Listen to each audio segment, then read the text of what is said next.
ಮತ್ತೊಮ್ಮೆ ಕಾರ್ಯಕ್ರಮಕ್ಕೆ ಸ್ವಾಗತ ವೀಕ್ಷಕರೇ. ವೇಸ್ಟ್ ಮ್ಯಾನೇಜ್ಮೆಂಟ್ ವಿಚಾರವಾಗಿ ನಾವು ಮಾತನಾಡ್ತಿದ್ವಿ. ನಮ್ಮ ಜೊತೆ ಇವತ್ತು ಕಾರ್ಯಕ್ರಮದಲ್ಲಿ ಗೆಸ್ಟ್ ಇದ್ದಾರೆ ಶ್ರೀ ರಾಯಪ್ಪ ಅವರು ಕಾರ್ಕಳ ಪುರಸಭೆಯ ಆಡಳಿತಾಧಿಕಾರಿಯಾಗಿ ಅವರು ಕಾರ್ಯವನ್ನು ನಿರ್ವಹಿಸ್ತಾ ಇದ್ದಾರೆ. ಸರ್, ಮತ್ತೊಮ್ಮೆ ನಿಮಗೆ ಕಾರ್ಯಕ್ರಮಕ್ಕೆ ಸ್ವಾಗತ. ಒಂದು 40 ನಿಮಿಷಗಳ ಕಾಲ ವಂಡರ್ಫುಲ್ ಇನ್ಫಾರ್ಮೇಷನನ್ನು ನೀವು ಕೊಟ್ಟಿದ್ದೀರಿ ಪ್ಲಾಸ್ಟಿಕ್ ಮ್ಯಾನೇಜ್ಮೆಂಟ್ ಬಗ್ಗೆ, specially on plastic management. So ನೀವು ಕೇಳ್ಪಟ್ರಿ ಅವರಿಂದನೇ ಏನೇನು ಸೆಕ್ಷನ್ಗಳಿದೆ, ಎಷ್ಟೆಷ್ಟು ದಂಡವನ್ನು ವಿಧಿಸಲಾಗುತ್ತೆ ಅಂತ. ಆದರೆ ಅದನ್ನು ಎಷ್ಟರ ಮಟ್ಟಿಗೆ ಸೀರಿಯಸ್ ನಮ್ಮ ನಾಗರಿಕರು ತಗೊಳ್ತಾರೆ ಅನ್ನೋದು ಕೂಡ ಇಂಪಾರ್ಟೆಂಟ್ ಆಗುತ್ತೆ. ಇರಲಿ. ಸೊ ಸರ್, ಒಬ್ಬ ಅಧಿಕಾರಿಯಾಗಿ ನಿಮ್ಮಲ್ಲಿ ಸಾಕಷ್ಟು ಜವಾಬ್ದಾರಿ ಇದೆ. ರಾಜಕಾರಣಿಗಳಂತೂ ಬರ್ತಾರೆ ಹೋಗ್ತಾರೆ, ಒಂದು ಟರ್ಮ್ ಅವ್ರದ್ದು ಇರುತ್ತೆ, ನಂತರ ಅವ್ರು ಇದ್ರೂ ಇರ್ಬೋದು, ಇಲ್ಲದೇ ಇದ್ರೂ ಇರ್ಬೋದು. But you are fixed. ನೀವು ಇದ್ರ ಹಿಂದೆ ಮೂಡುಬಿದ್ರಲ್ಲೂ ಕೂಡ ಕೆಲಸ ಮಾಡಿದರೆ, ನೀವು ಈ ಪ್ಲಾಸ್ಟಿಕ್ ವೇಸ್ಟ್ ಮ್ಯಾನೇಜ್ಮೆಂಟ್ ಘನತ್ಯಾಜ್ಯ ನಿರ್ವಹಣೆ ಬಗ್ಗೆ ಬೆಂಗಳೂರಲ್ಲಿ ಸಾಕಷ್ಟು ಸ್ಟಾಕ್ಸ್ಗಳನ್ನೆಲ್ಲ ಕೊಟ್ಟಿದ್ದೀರಿ. ಇವತ್ತು ಈ ಕಾರ್ಯಕ್ರಮದ ಮೂಲಕ ನೀವು ಸಾಕಷ್ಟು ಜನರನ್ನು ತಲುಪ್ತಾ ಇದ್ದೀರಿ. ಸೊ ನಾನು ಕೇಳಬೇಕು, ಆ್ಯಸ್ ಎ ಒಬ್ಬ ಅಧಿಕಾರಿಯಾಗಿ ನಿಮ್ಮ ವಿಷನ್ ಏನು? ಒಬ್ಬ ಅಧಿಕಾರಿಯನ್ನು ಫಾಲೋ ಸಾಕಷ್ಟು ಮಂದಿಗಳು ಮಾಡ್ತಾರೆ. ಬಟ್ ಅದಕ್ಕಿಂತ ಮುಂಚೆ ಸರ್ ಒಬ್ಬರು ಕರೆ ಮಾಡಿದ್ದಾರೆ, ಅವ್ರ ಜೊತೆ ಮಾತಾಡೋಣ. ನಮಸ್ಕಾರ. ಹಲೋ. ಎಸ್, ಹೇಳಿ ಸರ್. ಹಲೋ, ಹೇಳಿ ಸರ್. ನಮಸ್ತೆ. ನಿಮ್ಮ ವಾಯ್ಸ್ ಕೇಳಿಸ್ತಾ ಇದೆ, ಮಾತಾಡಿ. ನಮಸ್ತೆ, ಮಾತಾಡಿ, ಹೇಳಿ. ಕಾರ್ಕಳದ ಪುರಸಭೆಯ ಮುಖ್ಯಾಧಿಕಾರಿ ರಾಯಪ್ಪನವರಿಗೆ ಅಭಿನಂದನೆಗಳು. ಹಾಂ, ಎಸ್, ಥ್ಯಾಂಕ್ ಯು ಹೇಳ್ತಾ ಇದ್ದಾರೆ ಅವರು. ಹೇಳಿ ಸರ್. ಹೌದು. ಅವಿನಾಶ್ ಅವರೇ, ಕಾರ್ಕಳದಲ್ಲಿ ರಾಯಪ್ಪನವರ ಕೆಲಸ ಅಪಾರವಾದದ್ದು. ಕುಂಟಲ್ಪಾಡಿಯಿಂದ ಮಾತಾಡ್ತಾ ಇದ್ದೇನೆ. ಓಕೆ. ನಮ್ಮ ಇಲಾಖೆಗೆ ಒಂದು ಸ್ವಚ್ಛತಾ ಅಭಿಯಾನವನ್ನು ಆರಂಭಿಸಿದವರು ಅವರೇ. ಓಕೆ. ನಾವು ತುಂಬಾ ಕಸವನ್ನು ಬಿಸಾಡ್ಲಿಕ್ಕೆ ಸ್ಥಳವೇ ಇರಲಿಲ್ಲ. ಆದ್ರೆ ನಾವು ಅವರಿಗೆ ಮುಖಾಂತರ ಭೇಟಿಯಾದಾಗ ಒಂದೆರಡು ದಿವಸದಲ್ಲಿ ಅವರು ವ್ಯವಸ್ಥೆಯನ್ನು ಮಾಡಿ ನಮಗೆ ಸಹಕರಿಸಿದ್ದಾರೆ. ಓಕೆ, ಆಗಲಿ. ಹಾಂ. ಹಲೋ. ಹಲೋ. ಎಸ್ ಸರ್, ನಿಮ್ಮ ಧ್ವನಿ ಕೇಳಿಸ್ತದೆ. ಹೌದೌದು, ನೀವು ಹೇಳಿದ್ರಿ. ನಮ್ಮದು ಒಂದು ಬೇಡಿಕೆ ಅವರಲ್ಲಿ ಅಂದ್ರೆ, ಈಗ ಡೆಂಗು ಮತ್ತೆ ಹೇಳಿ ಸರ್, ಕೇಳಿಸ್ತದೆ, ಮಾತಾಡಿ. ಜ್ವರ ಬಾಧೆ ಮತ್ತೆ ಮಲೇರಿಯಾ, ಡೆಂಗು ಎಲ್ಲ ಇದೆ. ಅದಕ್ಕೆ ರಾಯಪ್ಪನವರದ್ದು ವ್ಯವಸ್ಥೆ ಏನು? ಓಕೆ. ಅಲ್ಲಿ ಅಂದ್ರೆ ನಿಮ್ಮ ಕುಂಟಲ್ಪಾಡಿಗೆ ಆ ಭಾಗದಲ್ಲಿ ಸ್ವಲ್ಪ ಜಾಸ್ತಿ ಇದೆ ಅಂತ ಕೇಳ್ತಾ ಇದೀರೋ ಅಥವಾ ಜನರಲ್ ಆಗಿ ಕೇಳ್ತಾ ಇದೀರೋ ಅಂತ? ಜನರಲ್ ಆಗಿ ಕಾರ್ಕಳದಲ್ಲಿ ಈಗ ಡೆಂಗು ಮತ್ತೆ ಹೌದು, ಜನರಲ್ ಆಗಿ ಕೇಳ್ತಾ ಇದ್ದೇನೆ. ಓಕೆ. ಕಾರ್ಕಳದಲ್ಲಿ ಈಗ ಡೆಂಗು ಮತ್ತೆ ಮಲೇರಿಯಾ ರೋಗಗಳು ಸೊಳ್ಳೆಗಳಿಂದಾಗಿ ಹರಡಿದಂತಹ ಇದು ಹಾಸ್ಪಿಟಲ್ ಅಲ್ಲಿ ಇದೆ. ಆಯ್ತು. ನಾನು ಸರಿ, ಹಾಗಾದ್ರೆ ನಿಮ್ಮ ಪ್ರಶ್ನೆನ ಅವ್ರು ಕೇಳಿಸ್ಕೊಂಡಿದ್ದಾರೆ. ಸಭೆಯಲ್ಲಿ ಅವರು ಅದಕ್ಕೆ ಏನು ವ್ಯವಸ್ಥೆ ಮಾಡಿದ್ದಾರೆ? ಈಗ ಮಳೆಗಾಲ ಬಂತಲ್ವಾ? ಆಯ್ತು. ಎಸ್, ಸಾಹೇಬ್ರು ಅದಕ್ಕೆ ಉತ್ತರ ಕೊಡ್ತಾರೆ. ಸರ್, ತುಂಬ ಥ್ಯಾಂಕ್ಸ್ ನೀವು ಕರೆ ಮಾಡಿದ್ದಕ್ಕೆ. ಅವ್ರ ಉತ್ತರನ ದಯವಿಟ್ಟು ನೀವು ಟೆಲಿವಿಷನ್ ಮೂಲಕ ಕೇಳಿ. ಧನ್ಯವಾದ ಕರೆ ಮಾಡಿದ್ದಕ್ಕೆ ಸರ್. ಅವ್ರು ಕೇಳ್ತಾ ಇದ್ದಾರೆ. ಖಂಡಿತ. ಇದು ಹಾಸ್ಪಿಟ್ಲಲ್ಲಿ ಒಂದು 2 ಹೋಟ್ಲಲ್ಲಿ ಬಿಜಾಪುರದವರಿಗೆ ಆಗಿದೆ. ನಾನು ಪರಿಶೀಲನೆ ಮಾಡಿದ್ದೀನಿ ಆಲ್ರೆಡಿ. ಮತ್ತು ಎಲ್ಲೆಲ್ಲೂ ಮನೆ ಸುತ್ತಮುತ್ತಲು ನೀರು ನಿಲ್ಲದಾಗಿ ನೋಡ್ಕೋಬೇಕು. ಮತ್ತು ಎಲ್ಲಿ ನೀರು ನಿಲ್ತದೆ ಅಂಥ ಪ್ರದೇಶಗಳನ್ನು ನಾವು ಐಡೆಂಟಿಫೈ ಮಾಡಿ ಅಲ್ಲಿ ಸ್ಪ್ರೇ ಮಾಡಲಿಕ್ಕೆ ನಾವು ವ್ಯವಸ್ಥೆ ಮಾಡ್ತೀವಿ. ಈಗ ಮಾಡ್ತಿದ್ದೀರಾ ಸರ್? ಇಲ್ಲ, ಮಳೆ ಬಿಡಬೇಕು, ಅದು ಮಾಡಬೇಕು, ಬಿಸಿಲು ಬರಬೇಕು. ಓಕೆ. ಮತ್ತು ಅವರ ಸಮಸ್ಯೆ ಎಲ್ಲ ಅಂತ ಹೇಳಿದರೆ ಏನಾದರೂ ಪ್ರಾಬ್ಲಮ್ ಇದ್ದರೆ ಅದನ್ನು ಕೂಡಲೇ ಸ್ವಚ್ಛಗೊಳಿಸೋಕ್ಕೆ ವ್ಯವಸ್ಥೆ ಮಾಡ್ತಾರೆ. ಎಸ್ ಸರ್, ನೀವು ಕೇಳಿಸ್ಕೊಂಡಿದ್ದೀರಿ. ಅದಕ್ಕೆ ಈ ಮಳೆಗಾಲದಲ್ಲಿ ಸ್ವಲ್ಪ ಮಾಡೋದಕ್ಕೆ ಕಷ್ಟ, ಒಂದು ಸ್ವಲ್ಪ ಬಿಸಿಲು ಬರಬೇಕು, ಅದಾದ ನಂತರ ಆ ಕೆಲಸವನ್ನು ಅವ್ರ ಕೈಗೆತ್ಕೋತಾರಂತೆ. ಮತ್ತೆ ಇನ್ನೂ ಬೇರೆ ಏನಾದರೂ ಸಮಸ್ಯೆ ಇದ್ದರೆ ನೇರ ಅವ್ರನ್ನ ನೀವು ಸಂಪರ್ಕ ಮಾಡಿದರೆ ಅದಕ್ಕೆ ಅವರು ತಕ್ಷಣ ಸ್ಪಂದನೆಯನ್ನು ಕೊಡ್ತೇನೆ ಅನ್ನೋ ಮಾತನ್ನು ಅವರು ಈ ಮೂಲಕ ಹೇಳ್ತಾ ಇದ್ದಾರೆ. ಆಗಲಿ ಸರ್, ಸ್ವಚ್ಛತಾ ನೋಡಿ. ಅದೇ, ಓಕೆ. ನಾನು ಮತ್ತೆ ಕಮಿಂಗ್ ಟು ದ ಪಾಯಿಂಟ್, ನಿಮ್ಮ ವಿಷನ್ ಬಗ್ಗೆ ನಾನು ಕೇಳ್ತಾ ಇದ್ದೆ ಒಬ್ಬ ಅಧಿಕಾರಿಯಾಗಿ. ಹೇಳಿ ಸರ್. ಖಂಡಿತ. ಈಗ ನನ್ನ ವಿಷನ್ ಅಂದರೆ ಫಸ್ಟ್ ಯಾವುದೇ ನಗರಕ್ಕೆ ಹೋದರೂ ಆ ನಗರ ಸ್ವಚ್ಛವಾಗಿರಬೇಕು. ಮತ್ತು ಜನರು ನೇರವಾಗಿ ಬಂದು ನಮ್ಮನ್ನು ಮಾತಾಡಬೇಕು, ನೇರವಾಗಿ ಅವರ ಕೆಲಸಗಾರಗಳಿಗೆ ನೇರವಾಗಿ ಬರಬೇಕು ನಮ್ಮ ಹತ್ರ. ಅದು ನಮ್ಮ ಹಕ್ಕು. ಅವರು ಅಧಿಕಾರಿ ನಮ್ಮ ಕೆಲಸ ಮಾಡ್ಕೊಳ್ಳೋದಕ್ಕೆ ಇರೋದು ಅನ್ನೋಂಥ ಭಾವನೆ ಬರಬೇಕು, ಜನರಲ್ಲಿ ಬರಬೇಕು. ಯಾವುದೇ ಭಯ ಇರಬಾರ್ದು. ನೇರವಾಗಿ ಬಂದು ನಮ್ಮನ್ನು ಅವರ ಸಮಸ್ಯೆಗಳಿಗೆ ಹೇಳ್ಕೋಬೋದು. ಮತ್ತು ನಗರ ಪ್ರದೇಶಗಳಲ್ಲಿ ಮುಖ್ಯವಾಗಿ ನಾಗರಿಕರಿಗೆ, ಮಕ್ಕಳಿಗೆ ಫುಟ್ಪಾತ್ಗಳ ನಿರ್ಮಾಣ ಮಾಡಬೇಕು. ಫುಟ್ಪಾತ್ಗಳನ್ನು ನಿರ್ಮಾಣ ಮಾಡಬೇಕು. ರಸ್ತೆ ಬದಿಯಲ್ಲಿ ಸರಿಯಾದ ರೀತಿಯಲ್ಲಿ ಜನರು ವಾಕಿಂಗ್ ಮಾಡಲಿಕ್ಕೆ, ನಡೆದು ಹೋಗಲಿಕ್ಕೆ ಮತ್ತು ಸರಿಯಾದ ರಸ್ತೆಗಳ ನಿರ್ಮಾಣ ಮಾಡಬೇಕು. ಮತ್ತು ಸರಿಯಾದ ಒಂದು ಪರಿಸರವನ್ನು ಆ ಪ್ರದೇಶದಲ್ಲಿ, ಆ ನಗರಗಳಲ್ಲಿ ಉಂಟು ಬೇಕಂತ ನನ್ನ ವಿಷನ್. ಮತ್ತು ಮೂಲಭೂತ ಸೌಕರ್ಯಗಳು ಸಿಗಬೇಕು ಜನರಿಗೆ. ನೀರು, ಸ್ವಚ್ಛತೆ ಮತ್ತು ಲೈಟಿಂಗ್, ಇದೆಲ್ಲ ನಾಗರಿಕರಿಗೆ ಸಿಗಬೇಕಾದ ಮೂಲಭೂತ ಸಿಗಬೇಕು. ಮತ್ತು ನಾಗರಿಕರು ನೇರವಾಗಿ ನಮ್ಮ ಹತ್ರ ಬರ್ಬೋದು. ಅವ್ರ ಸಮಸ್ಯೆ ಇದ್ದರೆ ನೇರವಾಗಿ ನಾವು ಅವ್ರ ಹತ್ರ ಹೋಗಿ ಮಾತಾಡಲಿಕ್ಕೆ ಅಂತ ಒಂದು ಜನರ ಸಮಸ್ಯೆಗಳ ಬಗ್ಗೆ ಸ್ಪಂದಿಸಬೇಕು ಅನ್ನೋ ಮನೋಭಾವ ನಮ್ಮದು. Yes sir. ಸರ್, ನಾನು ಒಂದು ವೈಯಕ್ತಿಕವಾಗಿ ನಿಮ್ಮ ನೇತೃತ್ವದಲ್ಲೇ ಒಂದಿಷ್ಟು ಗಿಡ ನೆಡುವ ಕಾರ್ಯಕ್ರಮಗಳನ್ನು ಮಾಡಿಕೊಳ್ಳಬಹುದಲ್ವೇ ಅನ್ನೋದು ಒಂದು ಕೋರಿಕೆ ಮತ್ತು ಭಿನ್ನ ಎರಡು ಇದೆ. ಅಲ್ಲ, ನಾನು ಈ ಭಾಗದ ಉಡುಪಿಯಲ್ಲಾದರೂ ಕೂಡ, ಬಟ್ ವೆರಿ ಇಂಪಾರ್ಟೆಂಟ್ ಅಂತಂದರೆ ನೀಡ್ ಆಫ್ ದ ಅವರ್. ಇತ್ತೀಚೆಗೆ ನಾವೊಂದು ಕಾರ್ಯಕ್ರಮವನ್ನು ಮಾಡಿದ್ವಿ.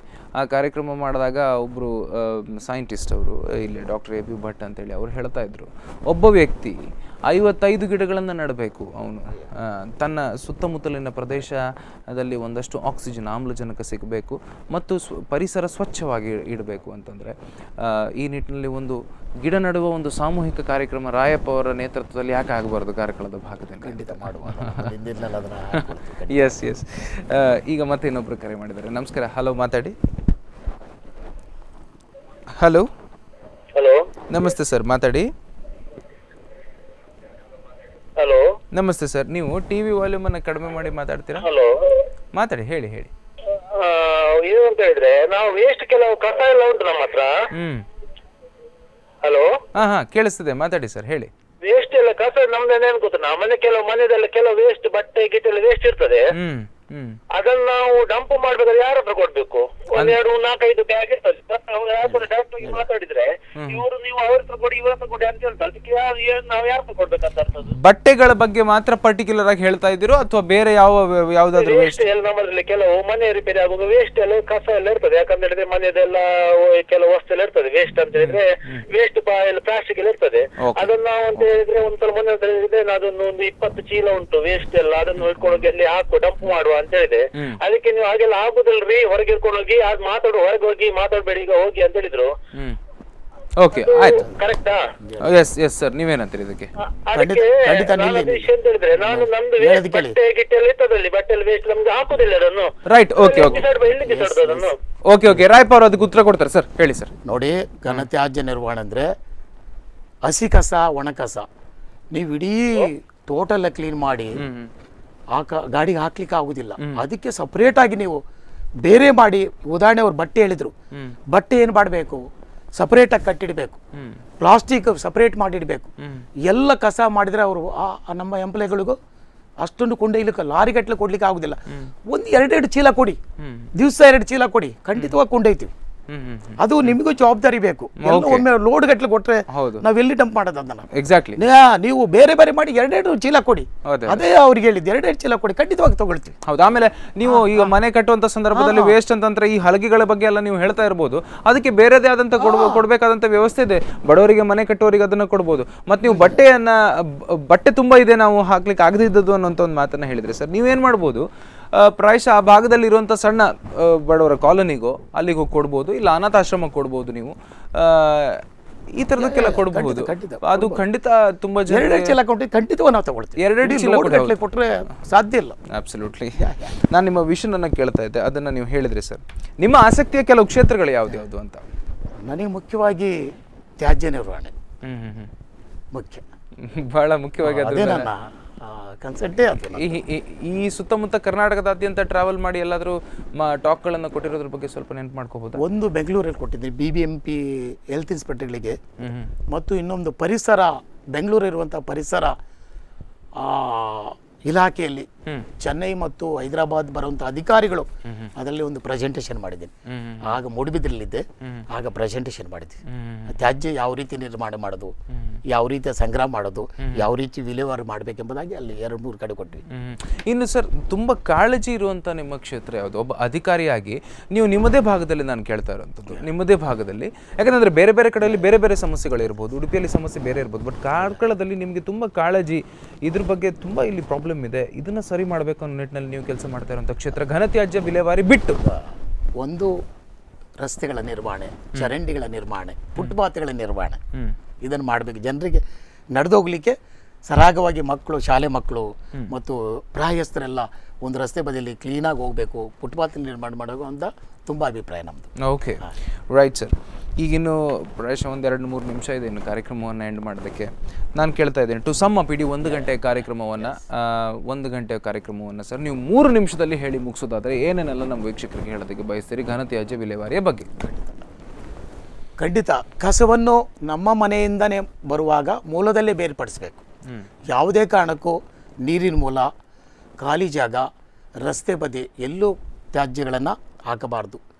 ಪ್ಲಾಸ್ಟಿಕ್ಗಳನ್ನು ಪ್ರತ್ಯೇಕವಾಗಿ ಸಂಗ್ರಹಿಸಿ ಸ್ವಚ್ಛಗೊಳಿಸಿ ಸಂಗ್ರಹಿಸಿ ಪುರಸಭಾವನಕ್ಕೆ ಕೊಡಬೇಕು. ಮತ್ತು ಯಾವ ಮನೆ ಸುತ್ತಮುತ್ತಲು ಸ್ವಚ್ಛವಾಗಿಡಬೇಕು. ಇದು ನಮ್ಮ ನಗರ ಎಂಬುದಾಗಿ ಪ್ರತಿಯೊಬ್ಬರಲ್ಲಿ ಬರಬೇಕು, ಭಾವನೆ ಬರಬೇಕು. ಹಾಗಿದ್ದರೆ ಮಾತ್ರ ಮತ್ತು ಪುರಸಭೆಗೆ ಸಹಕಾರ ಕೊಡಬೇಕು. ತ್ಯಾಜ್ಯ ವಿಷಯದಲ್ಲಿ ಸಂಗ್ರಹ ಮಾಡಿ ಕೊಡುವಾಗ, ವೆಹಿಕಲ್ ಬರುವಾಗ ಅದನ್ನು ಬೇರೆ ಮಾಡಿ ಕೊಡಬೇಕು. ಬೇರ್ಪಡಿಸಿ ಸೆಗ್ರಿಗೇಷನ್ ಮಾಡಿ ಕೊಟ್ಟರೆ ಖಂಡಿತವಾಗಿ ಅದನ್ನು ನಾವು ಸಂಗ್ರಹ ಮಾಡಿ ವಿಲೇವಾರಿ ಮಾಡಲಿಕ್ಕೆ ಆಗ್ತದೆ. ಸೆಗ್ರಿಗೇಟ್ ಮಾಡಿ ಕೊಡಬೇಕು. ಮತ್ತೆ ಲೋಡ್ ಗಟ್ಟಲೆ ಕೊಟ್ಟರೆ ನಾವು ಸಾಧ್ಯ ಇಲ್ಲ ಕೊಂಡೊಯ್ಯಲಿಕ್ಕೆ. ಅದನ್ನು ನೀವು ಸೆಗ್ರಿಗೇಷನ್ ಮಾಡಿ ಎರಡೆರಡೆ ಚೀಲ ಕೊಡಿ, ಖಂಡಿತವಾಗಿ ಕೊಂಡೊಯ್ತೀವಿ. ಯಾಕಂದರೆ ನಮ್ಮ ಡ್ಯೂಟಿ ಅದು. ಹಾಗಂತ ನೀವು ಜವಾಬ್ದಾರಿ ನಿಮಗೂ ಇರಬೇಕು. ನಿಮ್ಮ ಅವೈಲೇಬಿಲಿಟಿ ಬಗ್ಗೆ ನೀವು ಸ್ವಲ್ಪ ಜನರಿಗೆ ಹೇಳಿ ಸರ್. ನೀವು ಎಷ್ಟು ಗಂಟೆಯಿಂದ ಎಷ್ಟು ಗಂಟೆ ತನಕ ಸಿಗ್ತೀರಾ? ನಾನು ಬೆಳಗ್ಗೆ 7ರಿಂದ ಸಂಜೆ 7ರವರೆಗೆ ನಾನು ಇರ್ತೇನೆ. ಬೆಳಗ್ಗೆ 7ರಿಂದ ಪ್ರಾರಂಭ ಆದರೆ ಸಂಜೆ 7ರವರೆಗೆ ನಾನು ಇರ್ತೇನೆ ಭೇಟಿ ಕಾರ್ಕಳದಲ್ಲಿ. ನಿಮ್ಮನ್ನ ಭೇಟಿ ನೇರವಾಗಿ ಮಾಡಬೇಕಾದ್ರೆ ಜನರು ಎಲ್ಲಿ ಬರ್ಬೋದು? ಆಫೀಸಿಗೆ ಬರ್ಬೋದು. ನಿಮ್ಮ ಆಫೀಸ್ ಎಲ್ಲಿದೆ ಅಂತ ಅದು ಮೊಬೈಲಿಗೆ ಫೋನ್ ಮಾಡ್ಬೋದು. ಆಫೀಸ್ ಎಲ್ಲಿದೆ ಅಂತಲೂ ಹೇಳ್ಬೋದಾ? ಬರ್ಬೋದು. ಆಫೀಸ್ ಎಲ್ಲಿದೆ? ನಮ್ಮ ಬಸ್ ಸ್ಟ್ಯಾಂಡ್ ಹತ್ತಿರ ಇದೆ. ಬಸ್ ಸ್ಟ್ಯಾಂಡ್ ಹತ್ರನೇ ಇದೆ. ನೇರವಾಗಿ ನೀವು ಅಲ್ಲೇ ಸಂಪರ್ಕಕ್ಕೆ ಸಿಗ್ತೀರಿ. ಎನಿ ಟೈಮ್ ಫೋನ್ ಮಾಡ್ಬೋದು. ಎಸ್, ಅಂದರೆ ಸಾಹೇಬ್ರವರು ಉಡುಪಿಯಲ್ಲಿರೋದ್ರಿಂದ ದಿನ ಬೆಳಿಗ್ಗೆ 5:15 ಹೊರಟು ಅವರು 7 ಗಂಟೆ ಅಷ್ಟೊತ್ತಿಗೆ ಅವರು ಕಾರ್ಕಳಕ್ಕೆ ತಲುಪಿರ್ತಾರಂತೆ. ಆಗ ಸುಬೋಧ್ ಅವರು ಫೋನ್ ಮಾಡಿದವರು ಅದೇ ಮಾತನ್ನು ಹೇಳ್ತಾ ಇದ್ರು, 7 ಗಂಟೆ ಫೋನ್ ಮಾಡಿದವ್ರು ನಮಗೆ ಗುಡ್ ಮಾರ್ನಿಂಗ್ ಅಂತ ಹೇಳ್ತಾರೆ ಅಂತ. ಆಗಲಿ ಸರ್, ಇವತ್ತು ತುಂಬ ವಿಚಾರವನ್ನು ಮಾತನಾಡಿದ್ದೀವಿ. ಬಹಳ ಕನ್ಸರ್ನಿಂದ ಈ ವಿಚಾರವನ್ನು ನಾವು ಎತ್ಕೊಂಡಿದ್ದೇವೆ. ರಾಯಪ್ಪ ಅವರು ಇದ್ರ ಬಗ್ಗೆ ಮಾತನಾಡಿದರು. ಹೇಗೆ ಹಸಿ ಕಸವನ್ನು ಬೇರ್ಪಡಿಸಬೇಕು, ಹೇಗೆ ಒಣ ಕಸವನ್ನು ಬೇರ್ಪಡಿಸಬೇಕು, ಮೂಲ ಶುರು ಆಗಬೇಕಾಗಿರೋದೇ ನಮ್ಮ ಮನೆಯಿಂದ ಅಂತ. ಸೊ ಮನೆ ಸ್ವಚ್ಛವಾಗಿದ್ದರೆ ನಮ್ಮ ಪರಿಸರ ಸ್ವಚ್ಛವಾಗಿರುತ್ತೆ, ಪರಿಸರ ಸ್ವಚ್ಛ ಆದರೆ ನಮ್ಮ ವಠಾರ ಸ್ವಚ್ಛವಾಗಿರುತ್ತೆ, ನಮ್ಮ ವಠಾರ ಸ್ವಚ್ಛ ಆದರೆ ತಾಲೂಕು ಸ್ವಚ್ಛ ಆಗುತ್ತೆ, ತಾಲೂಕು ಸ್ವಚ್ಛ ಆದರೆ ಜಿಲ್ಲೆ ಸ್ವಚ್ಛ ಆಗುತ್ತೆ, ಜಿಲ್ಲೆ ಸ್ವಚ್ಛ ಆದರೆ ರಾಜ್ಯ ಸ್ವಚ್ಛ ಆಗುತ್ತೆ. ಹೇಳೋದು ಸುಲಭವೇನೋ, ಬಟ್ ಇಷ್ಟೆಲ್ಲ ಆಗುತ್ತೋ ಇಲ್ವೋ ಗೊತ್ತಿಲ್ಲ. ಮತ್ತು 100% ಪ್ಲಾಸ್ಟಿಕ್ ಫ್ರೀ ನಗರ ಮಾಡೋದು ಕಷ್ಟ ಅಂತಲೂ ಸಾಹೇಬ್ರು ಹೇಳ್ತಾ ಇದ್ರು. ಬಟ್ ನಾನು ವೈಯಕ್ತಿಕವಾಗಿ ನನ್ನ ಕಾಂಟ್ರಿಬ್ಯೂಷನನ್ನು ಕೊಡೋ ನಿಟ್ಟಿನಲ್ಲಿ ಕೆಲಸ ಮಾಡಿದ್ರೆ ಸಾಕು ಅನ್ನೋದೇ ಈ ಕಾರ್ಯಕ್ರಮದ ಒಂದು last ending conclusion point. Thank you very much Rayappa ಅವರೇ. ನಮಸ್ಕಾರ, ಒಳ್ಳೆಯದಾಗಿ. ನಿಮ್ಮೂರಿನ ನಿರಂತರ ಸುದ್ದಿ ಮತ್ತು ಮನೋರಂಜನೆಗೆ ನೋಡ್ತಾನೆ ಇರಿ ಸ್ಪಂದನ. ನಮಸ್ಕಾರ.